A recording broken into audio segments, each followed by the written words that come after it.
오늘 본 말씀을 중심으로요, 온 땅에 알려져야 될 여호와라는 제목으로 함께 말씀 나누도록 하겠습니다. 여호와 하나님께서 이스라엘 백성들을 내보내 달라고 모세를 통해서 계속해서 바로에게 요구했지만 바로는 이것을 모두 거절했습니다. 그 이유가 뭐라 그랬었죠? 여호와를 알지 못하기 때문이다 이랬습니다. 결국 여호와께서는 바로에게 당신을 보이시기 위해서 애굽과 온 바로의 백성들에게 재앙을 내리게 하시지요. 그래서 그 결과가 어떻게 됩니까? 생명의 근원인 나일강 신이 피로 저주가 되었고, 또 풍요의 신이었던 개구리는 사람들에게 올라와서 괴롭힘이 되었고, 또 곡식에 소산을 내는 그 땅의 신인 이가 되어서 또 사람들에게 저주로 다가왔습니다. 파리가 들끓었고 애굽 사람들의 삶은 피폐해지기 시작했습니다. 그러나 파리 때부터는 하나님께서 고센, 이스라엘 사람들이 거하는 곳은 구별하셨다 이렇게 얘기합니다. 여호와께서 재앙으로부터 구원하신다, 구별하신다 이렇게 말씀드렸죠. 그래서 이후에 생명이 죽어가는 것에서부터는 구별을 하십니다. 이후에 가축의 돌림병이 돌 때도 역시 고센은 별 볼 일 없는 그들의 가축을 하나님이 살리셨고, 또 악성 종양으로 사람들과 동물들이 다 고통당하고 죽어나갈 때에도 역시 고센 땅은 하나님께서 구별하셨다 이렇게 말씀했습니다. 애굽에 임한 재앙들이라는 것이 사람들은 우연이라고 생각할 수도 있겠죠. 우연 혹은 애굽 신들의 노여움이라고도 생각을 할 수 있을 겁니다. 그래서 그것이 아니라는 것을 하나님께서 분명하게 보이시는 것이 뭐냐면, 모든 재앙은 하나님의 명령을 따라서 아론이나 모세가 무엇인가를 행할 때 이루어집니다. 그것이 굉장히 중요한 포인트인 것 같습니다. 오늘 본문이 이제 우리가 우박재앙이라고 알려져 있는, 하늘에서 우박이 내리는데 본문에 보면 비도 내리고 우박도 내리고 천둥 번개가 쳤다 이렇게 나옵니다. 벌써 7번째 재앙이거든요. 우리가 알고 있는 것처럼 10번의 재앙이 있는데 벌써 7번째 재앙입니다. 7번째 재앙에 우박의 특징이 있습니다. 우박재앙의 특징이 있는데 이 특징이 뭐냐 하면 재앙의 목적을 선명하게 보이신다는 거예요. 왜 내가 애굽에 재앙을 내리는가? 그러면 왜 고센을 구별하시는가도 정확하게 알 수 있겠죠. 선명하게 말씀하시는데 14절부터 16절을 좀 보시면 좋겠습니다. 14절부터 16절에 보면 하나님께서 우박재앙을 내리시면서 내가 왜 이런 일들을 하는지를 갖다가 선명하게 말씀하시는데, 그 재앙을 내리시는 첫 번째 이유는 뭐냐? 이 엄청난 재앙을 내릴 수 있는 유일한 분이 여호와라는 걸 알려주시는 거예요. 나일강의 신도 아니고 개구리 신도 아니고 너희들이 생각하는 대지의 신도 아니고 나 여호와라 하는 것을 갖다가 정확하게 인식시키려 한다는 것이죠. 14절에 보면 내가 이번에는 모든 재앙을 너와 내 신하와 내 백성에게 내려 온 천하에 나와 같은 자가 없음을 알리려 하심이라 이렇게 말씀하신다. 나와 같은 자가 없음을 알리려 하신다. 여호와께서 만물의 창조자이시라는 거예요. 만물의 창조자이시고 온 우주를 운행하시는 분이시고요. 그리고 또한 우리가 살아가고 있는 이 역사의 주관자이시기도 하다는 거예요. 이 역사를 움직이신다는 건 뭐예요? 우연히 뭔가 우리가 구별되는 게 아니라는 거예요. 우연이라는 게 아니라는 것이죠. 하나님께서 주관하시고 이끌어 가신다는 거예요. 역사의 주관자이시라는 것은 또 뭘 얘기할 수 있느냐? 결국은 불의한 자는 심판하시는 것이 하나님의 공입니다. 선한 자는 하나님께서 구별하시는 것이 바로 하나님의 사랑입니다. 여호와의 권능으로 불의한 바로를 심판하셨다면, 만약에 오늘 본문에 보면 그래요. 하나님의 공의로 내가 그냥 화나는 대로 바로를 쳤다면 바로는 곧 죽었을 거야 이렇게 말씀하세요. 바로를 쳤으면 바로 죽었을 거야. 그러나 하나님께서 이 재앙을 내리시는 데는 바로를 죽이기 위함이 아니라 분명한 이유가 있는데, 그것이 뭐냐 하면 바로와 애굽 사람들을 심판하는 분이 바로 하나님이시라는 것을 알려주는 거예요. 우연히 이거 임하는 게 아니야. 나일강의 신도 아니고요, 개구리 신도 아니고 대지의 신들도 아니고 자기들이 섬기고 있었던 여러 신들의 모습이 아니라 지금 이것을 주관하고 있는 건 누구냐? 나 여호와라는 것을 분명하게 알려주시기 위함이라는 거예요. 그리고 두 번째 이유가 뭐냐? 바로를 심판하는 분이 바로 여호와라는 거예요. 지금 심판의 주관자가 누구냐 하는 것을 갖다 분명하게 말씀해 주시는데, 15절부터 16절 앞부분을 보면 내가 손을 펴서 돌림병으로 너와 내 백성을 쳤다면 내가 세상에서 끊어졌을 것이나, 뭐예요? 곧 죽었을 것이나, 내가 너를 세웠으면 나의 능력을 너에게 보이기 위함이라. 그때 내가 막 그 모든 재앙에서 너도 이미 죽을 기회가 있었던 거야. 악질 독종에서도 죽을 수 있었고, 그런데 내가 너를 죽이지 않는 이유는 뭐냐? 나를 드러내기 위함이라. 이렇게 말씀하시는 거예요. 나를 드러내기 위함이라. 그리고 세 번째로 보면 여호와께서는 이스라엘에 한정되어 있는 하나님이 아니라는 거예요. 당시에 갖고 있었던 신과는 뭐라 그랬어요? 땅을 섬기고 있는 토속신들이에요. 그래서 애굽의 신은 애굽에 있습니다. 가나안의 신은 가나안에 있어요. 히브리 신들은 이스라엘 사람들에게만 영향을 미치는 거예요. 그런데 여호와께서는 어떻다는 거예요? 온 애굽에 내가 여기 있음을 알리겠다 이렇게 말씀하셨다 그랬죠. 내가 여기 있음을 알리겠다. 그래서 출애굽기 9장 16장 하반절에 보면 내 이름을 온 땅에 선포하기 위함이라. 내가 하고 있는 이 모든 일은 뭐냐? 바로에게 내가 살아있는 참 하나님이라는 걸 알려주고, 이 모든 일에 이루고 있는 것도 역시 여호와 나 하나님이라는 것도 알려주고, 그리고 내 이름을 온 땅에 알려서 선포하기 위함이라 이렇게 말씀합니다. 여호와의 재앙이 바로와 애굽 사람들을 죽이는 데 목적이 있었다면 금세 죽었을 거예요. 누가 살 수 있었겠습니까? 그러나 여호와께서 하시고자 원했던 것은 여호와의 이름을 세상에 알리기 위함이라는 거예요. 여호와의 이름을 세상에 알리기 위함이라. 그래서 오늘 우박 재앙이 되게 독특한 것이 뭐냐 하면 피신할 방법을 알려줍니다. 피신할 방법을 알려줘요. 그게 뭐냐 하면 여호와께서 우박을 내리시기 전에 야, 내일 이맘때에 우박이 내릴 거야. 미리 알려주세요. 대강 내일 이맘때 우박이 내릴 거야. 그러니 너희가 들에 있는 노예나 그 다음에 가축이나 곡식들은 다 안전한 곳으로 대피시켜라 하고 경고하십니다. 그래서 여호와께서 모세를 통해서 내일 이맘때 우박을 내릴 것, 그리고 그것이 얼마나 클 건지 애굽이 건국된 이후로 이런 건 본 적이 없을 것이다 이렇게 말씀해요. 이런 것은 본 것이 없을 것이다. 들에 있는 가축이나 종들이나 안전한 곳으로 피신시켜라. 그러면 우박 맞지 않을 수 있어 라고 알려주시고 경고하시는 거예요. 이게 뭐예요? 하나님께서 자신을 드러내고 싶어 하셨다 그랬죠. 내가 참 하나님이라는 걸 알리고 싶어 하는 거예요. 그러면 이것을 갖다가 이 재앙으로부터는 어떤 사람들이 구원받는 겁니까? 하나님의 말씀을 듣고 피신하는 거예요. 내 말을 믿고 순종하면, 그러면 이 재앙에서는, 최소한 우박 재앙에서는 너희가 구별될 수 있는 거예요. 고센 땅에 있지 않아도 애굽 사람들도 구별될 수 있는 방법을 알려주신 거예요. 뭐예요? 내 말을 믿고 내 말을 순종해라 이겁니다. 그래서 이 보면 본문에 그런 게 나와요. 내 재앙은 우연이 아닌 것을 알려주시고, 그리고 내가 살아있음을 알려주시고. 그래서 이 경고를 딱 들었더니 둘로 나뉩니다. 어디서나 사람들은 둘로 나뉘죠. 야 이거 겁나는데? 그래서 여호와의 말씀을 듣고 그 경고대로 자신들의 종들과 가축들을 갖다 들에서 다 빼는 겁니다. 근데 이것이 믿음이 필요해요. 경고 무서우니까 그냥 할 수 있을 것 같지만 그 당시에 농사를 많이 짓고 있는 왕의 신하들이라고 나오거든요. 그럼 어떤 사람들이겠어요? 엄청난 부자들 아니겠습니까? 땅도 겁나게 넓을 거고, 종들도 많을 거고, 짐승들도 많을 거고, 얘네들이 밭에서 일을 해야 내 부가, 그 다음에 내 위치가 유지가 될 터인데, 지금 가만히 보니까 하나님께서 지금 하시는 일, 히브리 신의 하는 일을 가만히 보니까, 야, 이거 내일 이맘때 우박 내리겠는데? 그래서 겁을 먹고 하나님을 두려워해서 피신시키는 사람들이 있는 거예요. 그럼 이거는 굉장한 용기가 필요한 이유가 뭐냐? 하루 동안에 내 모든 소산을 포기하는 겁니다. 그렇죠. 다 포기하고 여호와를 섬기고 여호와를 신뢰하고 그리고는 숨는 겁니다. 이게 자기의 죽은 누구예요? 바로보다 여호와를 두려워하기 시작한 사람들이에요. 내 눈앞에 보여있는 참된 실질적인 권력이나 그 다음에 파워나 이것보다 실제로 보이지 않는 하나님을 이제 두려워하기 시작한 사람들은 피신을 시작합니다. 피신을 시작해요. 진짜와 가짜를 서서히 잘은 몰라도 알기 시작하는 것 같아요. 그래서 피신하기 시작을 하는 겁니다. 그런데 여전히 눈에 보이는 바로가 더 무서운 사람들이 있는 거예요.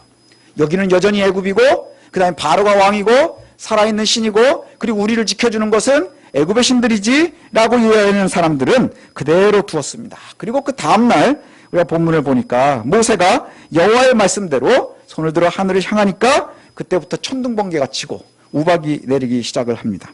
보통 우박 많이 내리기도 하죠. 그래서 뭐 가끔 우박 큰 거 내렸다 그러면 막 뉴스에도 나오고 그러잖아요. 근데 그 우박이라는 것이 내리면 얼마나 내립니까? 한동안 길게 오면 뭐 막 우르르 떨어지고 막 그러다가 이제 어느 정도 오면 그친단 말이죠. 근데 오늘 본문에 나오는 우박이 무서운 게 뭐냐? 내리기 시작하면서 그치지를 않는 거예요. 애굽에 내린 우박은 천둥번개를 동반하고 그 다음에 우박이 떨어지는데 이 우박이 그치질 않는 겁니다. 여호와께서 경고하신 대로 이전에는 없었던, 애굽이 건국한 이후로는 없었던 이것들이 막 떨어지기 시작을 합니다. 그래서 그 결과 우박이 굉장히 큰 고통을 주지요. 멈추지 않는 우박들이 제일 큰 고통은 뭐냐? 당시에 밭에 있었던 채소들을 다 때리기 시작을 하는 겁니다. 채소들을 때리기 시작을 해요. 그리고 얼마만큼 이것이 강력했느냐? 나뭇가지들이 다 부러졌다 이렇게 표현해요. 나뭇가지들이 다 부러졌답니다. 앞서 여호와의 경고라는 것을 정확하게 알려주시는 것이 재앙의 목표라 그랬었죠. 목적이라 했었죠. 그래서 여전히 어디를 또 구별하세요? 고새는 구별하십니다. 근데 이게 우리가 상상을 한번 해보면 좋아요. 성경을 읽으면서도 그때를 상상을 해보면 참 좋은 게, 사실 고새는 구별할 필요도 별로 없어요. 고센이라는 데가 어떤 데입니까? 거긴 농사 짓는 땅이 아니고요. 원래 목축하기 때문에 갔었던 곳입니다. 목축하기 때문에 갔었던 곳이라고 하면 아브라함, 이삭, 야곱, 요셉의 시대, 그 시대에 목축업을 하고 있었던 히브리 사람들이 가서 고센 땅에 정착할 수 있었던 이유는 거긴 농사 짓는 땅이 아니에요. 뭐 하는데요? 양 먹이고 소 먹이고 이러는 들판이란 말이에요. 들판이고 돌도 많고 막 이렇대요. 거긴데 거기는 굳이 떨어진다고 그래도 손해볼 게 별로 없습니다. 왜요? 망가질 게 별로 없잖아요. 망가질 게 없어요. 죽을 가축도 별로 없고, 노예가 무슨 또 노예를 부리겠습니까? 농사 짓지도 않는데 망가질 게 뭐가 있겠습니까? 그런데 중요한 건 뭐예요? 하나님이 거기를 구별하고 있다는 거예요. 왜요? 거기에 하나님의 사람들이 있기 때문에 구별하고 계시다는 거예요. 이 우박재앙이라고 하는 것을 갖다가 학자들이 분석을 하면서 이렇게 얘기를 해요. 신들과의 싸움이라 그랬었잖아요. 이 우박과 연관된 이집트의 신은 넷이나 있습니다. 하나는 하늘의 여신 누트가 있고요. 생명을 주관하는 신 이시스가 있고요. 그 다음에 곡식들을 보호하는 신이 세트하고 민이 있답니다. 저도 민인데 이 민하고는 좀 다릅니다. 세트하고 민이 있었대요. 이 사람들이 뭐라고 생각을 했었던 거예요? 하늘의 신이 비를 주니까, 그 다음에 생명을 주는 이시스가 곡식들을 자라게 하니까, 그 다음에 곡식을 보호하는 세트와 민이 이 곡식들을 줘서 우리가 풍요롭게 살고 있었다고 생각을 한 거예요. 그런데 하늘로부터 고센만 구별되는 온 이집트에 우박이 떨어지기 시작하는 거예요. 그것도 하루 전에 경고된 우박이 떨어지는 거예요. 그치지 않습니다. 얼마나 무섭겠어요. 그러면서 나오기 시작하는 게 뭐냐? 너희들이 지금까지 바라보고 있었던 이 네 가지의 신, 누트나 이시스나 세트나 민은 허구야 라고 하는 걸 알려주는 거예요. 허구야, 너희들이 지금까지 그렇게 열심히 믿었지? 그건 다 가짜야. 그 가짜라는 것이 드러나기 시작하면서, 그 다음에 우박 때문에 지금 막 그 식물들이 다 초토화가 되기 시작하면서 제일 두려움에 쌓인 게 누굴까요? 바로입니다. 바로는 자기 나라를 계속 이끌어가야 되는 거예요. 어떻게든지 이것을 해결해내야 되겠죠. 어떻게든지 이 문제를 해결해야 되는데 할 수 있는 게 뭐가 있어요? 아무것도 없습니다. 그래서 바로가 이 문제를 해결하기 위한 것이 뭐냐? 결국 모세와 아론을 찾습니다. 그리고 드디어 회개합니다. 뭐라고 얘기하느냐? 내가 범죄했다. 여호와는 의로우시고 나와 내 백성은 악하다. 이제 여호와께 말씀드려서 천둥번개와 우박을 멈추어 준다면 이스라엘 백성들을 내보내주겠다. 이렇게 얘기를 해요. 처음으로 바로가 여호와 앞에 회개를 합니다. 근데 성경은 이것을 단호하게 뭐라고 얘기하느냐? 거짓 회개라고 얘기를 해요. 가짜다. 회개를 하는데, 근데 이 회개의 말을 보면 너무나 선명합니다. 그리고 이것은 회개의 모범 답안입니다. 회개는 어떻게 하는 것이냐? 내가 마음이 아파야 되고, 그다음에 그 죄를 인정해야 되고, 내 행동을, 이전에 범죄한 내 범죄의 행동을 되돌리는 것이 회개의 완성이에요. 3단계를 지나갑니다. 그러면 여기에 보면 내가 범죄했다. 내가 분명히 범죄한 것을 정확하게 얘기하고 있어요. 나는 너무너무 악하다. 이제 이것을 갖다가 살려주시면 내 행동을 바꾸겠습니다. 라고 얘기하는 거예요. 3 요소가 정확하게 다 들어가 있습니다. 근데 하나님께서는 이것을 갖다가 아주 단호하게 가짜라고 말씀하세요. 마음을 바뀌지 않았다. 왜 그럴까요? 여전히 여호와를 두려워하고 있지 않다는 얘기예요. 이 표현을 그렇게 얘기를 해요. 회개가 가짜다고 하는 얘기를 보면은 뭐라고 얘기하느냐? 이들은 모세나 저 왕이나 그의 신하들은 여호와를 아직 두려워하지 않는다. 이유가 뭘까요? 믿을 구석이 아직도 있는 거예요. 그래서 천명하게 얘기를 해주는 게 뭐냐면, 보리하고 삼은 우박 때문에 거둘 수 없게 됐어요.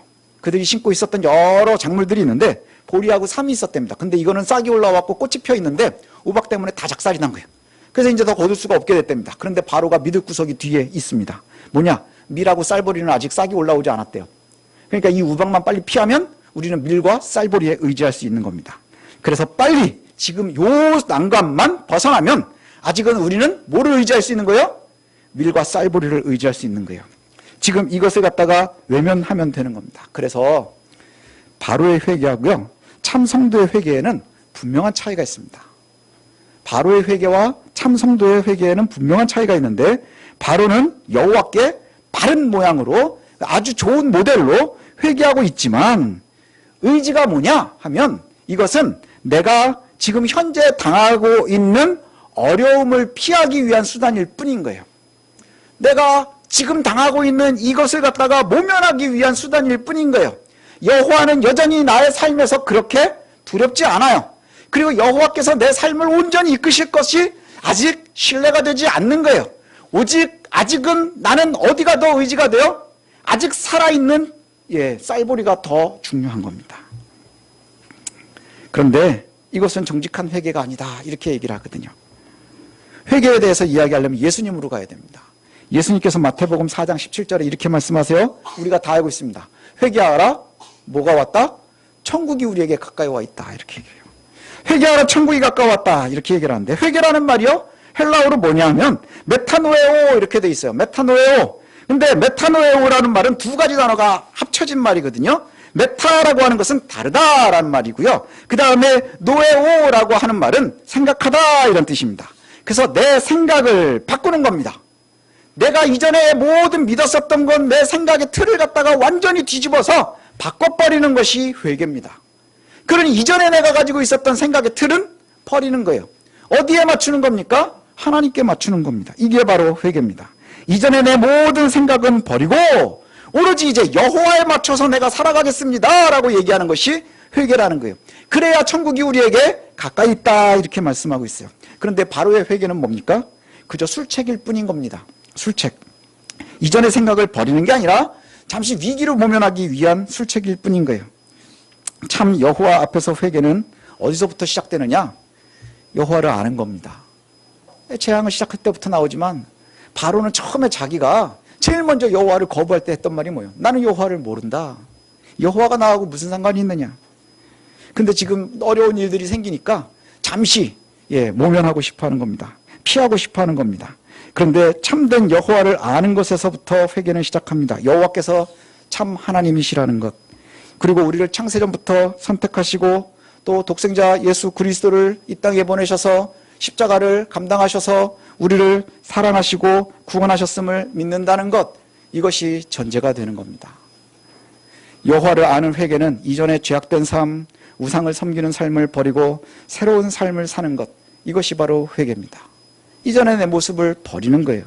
잠시 어려운 상황을 갖다가 회피하면서 그때그때 울고불고 난리치고 밤새 잠 안 자고 밥 안 먹고, 이것이 회개가 아니라는 거예요.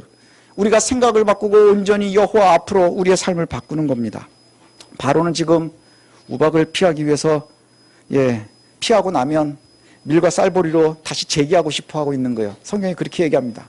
밀과 쌀보리로 다시 재기하고 싶어 하는 거예요. 하나님은 아직 그에게 아무런 의미도 없습니다. 지금은 잠시 피하기 위해서 그저 히브리 신 앞에서 대결을 멈추고 이보 전진을 위한 일보 후퇴를 하는 것뿐입니다. 바로의 회개 후 모세가 바로의 성에서 나가서 여호와를 향해서 손을 펴니다. 그러자 우박이 그쳤습니다. 이 바로의 회개가 가짜라는 것이 어디에서 나오느냐? 우박이 그치자 그들이 그렇게 괴로워하고 고통스러워하고 부담스러워하고 무서워했었던 우박이 그치자 곧바로 바로는 그의 마음이 완악해졌다, 이렇게 얘기해요. 완악해졌습니다. 아주 고약해졌습니다. 여호와를 알지 못하는 바로는 7번에 걸친 재앙을 거치면서도 겪으면서도 여호와를 경험하잖아요. 야, 여호와라는 신이 있구나, 이제 어느 정도 알게 됐을 거예요. 그런데 그렇게 겪으면서도 여전히 문제는 뭐냐? 그가 여호와를 알지 못하는 거예요. 여호와를 알지 못하는 것. 바로는 여전히 애굽의 신들과 살고 있고요. 그리고 자기가 신이고 싶어 하는 겁니다. 바로는 여호와가 참 하나님이라는 것을 아직도 알지 못하는 거예요. 인정하지 못하고 있는 겁니다. 그게 뭐냐? 곧 믿음 없음입니다. 믿음 없음이 바로 여기 있어요. 믿음 하면은 우리가 꼭 읽어야 되는 곳이 히브리서 11장입니다. 믿음장이라고 하지요. 그래서 히브리서 11장에 가니까 6절에 이렇게 말씀합니다. 히브리서 11장 6절에 믿음이 없이는 하나님을 기쁘시게 하지 못하나니 하나님께 나아가는 자는 반드시 그가 계신 것과 하나님께 나아가는 자는 반드시 그가 계신 것과 또한 그가 자기를 찾는 자들에게 상 주시는 이심을 믿어야 한다 이렇게 얘기를 해요. 자, 우리가 믿음이 뭐냐? 믿음이 없다 하는 것은 하나님을 기쁘게 할 수 없답니다. 그럼 믿음을 우리가 가지고 있다는 건 하나님을 기쁘게 하는 겁니다. 하나님을 기쁘게 하는 게 뭐냐 하면 우리가 하나님께 나아가는 겁니다. 하나님을 신뢰하고 인정해야 하나님 앞에 나아갈 수 있는 겁니다. 하나님께 나아가는 거예요. 어떻게 하나님께 나아갑니까? 순간순간 우리가 하나님을 찾고 그리고 하나님께 나아가 있다는 건 우리의 모든 삶이요 하나님께 노출되어 있음을 아는 거예요. 우리가 숨을 수 없다는 거예요. 잠시라도 바로처럼 잘못된 생각으로 하나님과 타협하려고 하지 말라는 거예요. 하나님이 내 삶을 갖다가 오롯이 다 보고 계시다는 거예요. 하나님께 나아가는 것과 그 다음에 그러기 위해서는 뭐가 필요합니까? 그가 계시다는 것과 요즘 같은 시대에도 하나님을 따라가니 하나님이 있니 없니? 너 봤니 안 봤니? 하나님을 보여주면 믿을 것 같으세요? 믿지 못해요. 믿음이 없이는 믿을 수 없는 겁니다. 여호와를 알지 못하면 믿을 수 없는 겁니다. 또한 그가 자기를 찾는 자들에게 상 주시는 이심을 믿어야 한다 이렇게 말씀해요. 여호와 하나님을 향한 믿음은 잠시 내 앞에서 고난을 피하려고 잠깐 잘못을 인정하는 것으로 끝나는 게 아니라 믿음이라는 게 뭐냐? 하나님을 기쁘시게 하는 거예요. 어떻게 해야 하나님을 기쁘시게 할 수 있느냐? 그러면 하나님께 자꾸 나아가는 겁니다.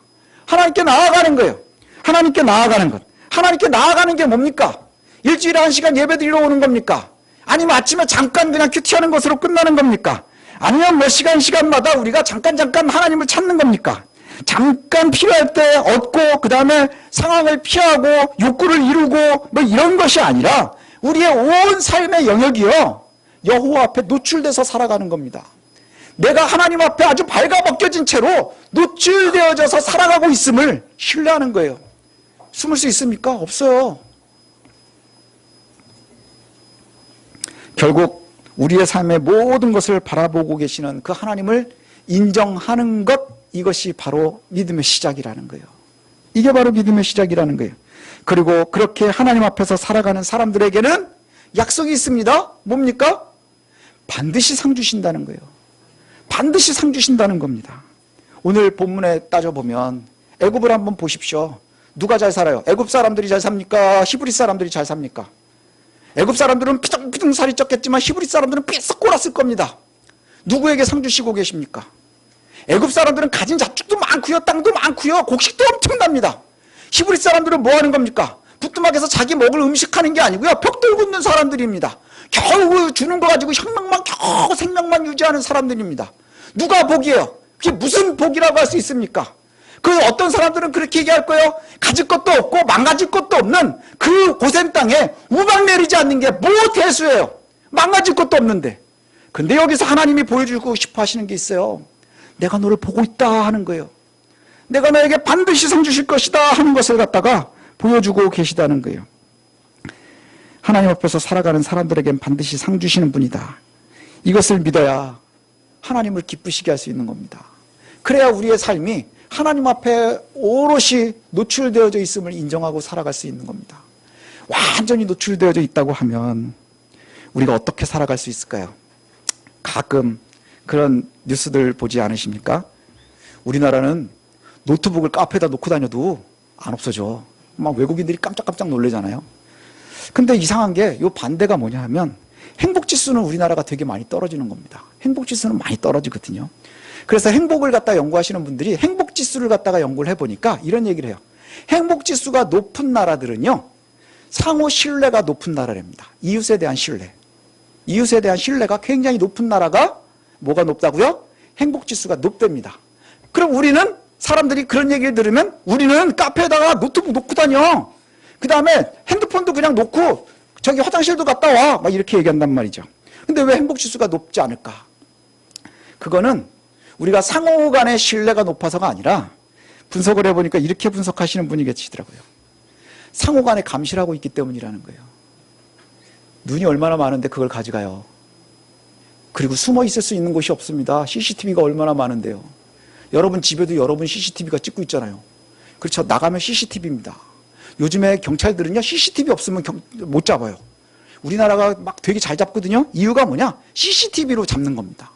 CCTV 없으면 아무것도 안 돼요. 우리 여기 교회 앞에도 한번 뭐 도둑놈이 지나갔었나 봐요. 그래가지고는 CCTV를 갖다가 좀 볼 수 있냐? 그리고 경찰이 오셨어요. 그래가지고 아유 이거는 가짜인데요. 그래가지고 되게 실망하면서 돌아가신 형사분이 한 분 계십니다. 우리는 CCTV 때문에 살아가는 거거든요. 그러니까 남의 거 있어도 못 가져가는 거예요. 아마 다 없다 생각하면 우리는 상호간에 모르겠어요. 근데 이걸 돌려서 한번 생각해 보십시오. 하나님이 그렇게 쳐다보고 있다고 생각하고 그걸 인정한다고 생각해 보십시오. 그게 바로 하나님을 기쁘시게 하는 겁니다. 숨이 막히십니까? 그럼 아직 하나님을 잘 모르는 거예요. 그런데 정말 중요한 게 뭔 줄 아세요? 그것이 우리를 보호한다는 거예요. 하나님이 우리를 보호하는 거예요. 아기들이 있고 그 다음에 연로하신 어르신들이 계시면 집에 CCTV 달아놓습니다. 이유가 뭡니까? 감시하기 위함인가요? 아니 뒤집기 하는 놈을 감시해서 뭐 하겠습니까? 그 놈이 뭐 돈을 훔쳐가겠어요? 뭘 하겠어요? 보호하기 위함이에요. 잠시도 눈을 떼지 않기 위함이에요. 스스로 움직이기 힘들어하고 연약한 어르신들을 왜 CCTV를 달아놓습니까? 보호하기 위함이에요. 저 노인 내가 무슨 짓을 하나 보자 그러고 하지 않습니다. 바로 믿음은 하나님을 기쁘시게 하는 건데 그게 뭐냐? 하나님께 나아가는 겁니다.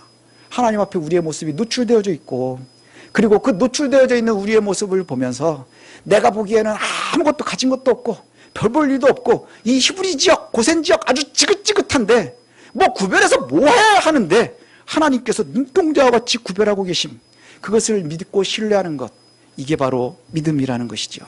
이것이 바로 하나님을 기쁘시게 하는 겁니다. 우리는 얼마나 하나님을 기쁘시게 하면서 살아가고 있습니까? 우리의 믿음 생활이라고 하는 것이 그때그때 만나는 어려움이 있을 때 자꾸 땡깡 쓰고 그 다음에 어려운 상황을 그냥 피하고 회피하기 위해서 그저 기도하고 잠시 하나님을 찾는 혹 그런 모습은 아닙니까? 참으로 나의 온 삶이 하나님께 나아갈 수 있으면 좋겠습니다. 그래서 바로와 같지 않은 믿음을 소유한 저와 여러분들이 되시기를 원합니다. 그래서 정말로 하나님의 눈동자와 같은 보호하심이 여러분의 삶에 아주 구석구석에 요소요소에 순간순간에 지켜주심을 믿고 신뢰하시길 소원합니다.